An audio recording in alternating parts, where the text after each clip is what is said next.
All right, let's bring in Halyna Yachenko. She's a Ukrainian MP with more. Good to see you. Thanks for taking the time today.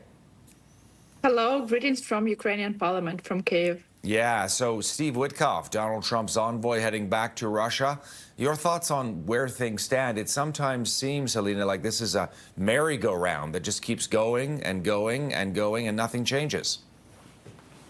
Exactly, I can agree with you here. And the thing is that these kind of negotiations are going like merry-go-round, not for the past 3.5 years after Russia's full-scale invasion, but actually for the past 11 years, because Russia has invaded Ukraine for the first time in 2014.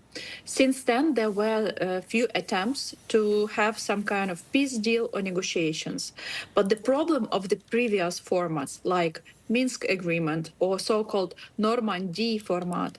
The problem was that they, and by they I mean Western politicians, Western leaders, they have chosen a wrong victim of these negotiations. They tried to push Ukraine for some pro-Russian, to fulfill some pro-Russian conditions. And therefore, these previous formats like Minsk or Normandy did not bring the peace to Ukraine, did not bring the peace to Europe. Moreover, because the conditions were pro-Russian, they basically even encouraged Russia to go back, get prepared, and invade Ukraine with more tanks, more soldiers, and more atrocities among civilians. Yeah, I hope that, can I just jump in and ask you how confident are you, Halyna, of the abilities of Steve Witkoff as a special envoy? Because it sometimes seems like these peace plans being presented by the Americans heavily favor Russia and Vladimir Putin. well, there were some improvements that the previous or the first recent latest plan, the so-called 28 points plan, was actually drafted by Kremlin in Russian language and literally translated into English and then presented by White House. I believe it's a shame. And once again, the conditions that we've seen in those 28 points plan were absolutely pro-Russian, and therefore there is no chance that they will lead to something, and there is no chance that they will finish the war. I'm more than currently, I'm more optimistic about the current situation because there are also European leaders who jumped in these negotiations, and the interests of Ukraine and Ukrainian people are being communicated. For us, the most critical issue is, of course, the issue of territory. It is absolutely unacceptable to discuss any kinds of so-called trading territories because we are not talking about empty land or abandoned places. We are talking about Ukrainian cities and villages, and there is no way that Ukraine will voluntarily give our villages and cities to Russia. There is no way. Basically 20% of the country, right? Like all the Donbass, which is 1/5 of Ukraine.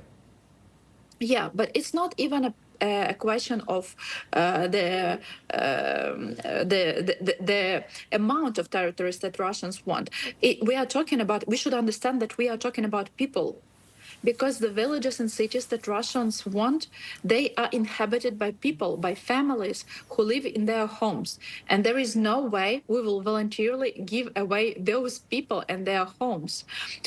We've all seen what Russian occupants are doing to Ukrainians if Ukrainians happen to actually end up in occupation. Bucha, Irpin, Mariupol, you've seen all those atrocities.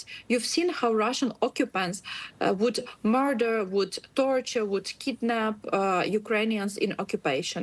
And therefore, there is absolutely, it's not even discussable that we give away our villages, our cities, our lands. Right. In addition, what I want to say is that we are not talking about trading, for example, Russian territories for Ukrainian. We are talking about trading Ukrainian territories for Ukrainian territories, which is absolutely, in my opinion, ridiculous even to discuss. This is unfair, and unfair peace talks will not lead to a real peace.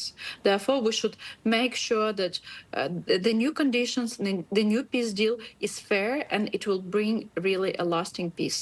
We appreciate you coming on the program with us in Canada, joining us from the Parliament in Kyiv. Thanks so much, Halyna. Thank you.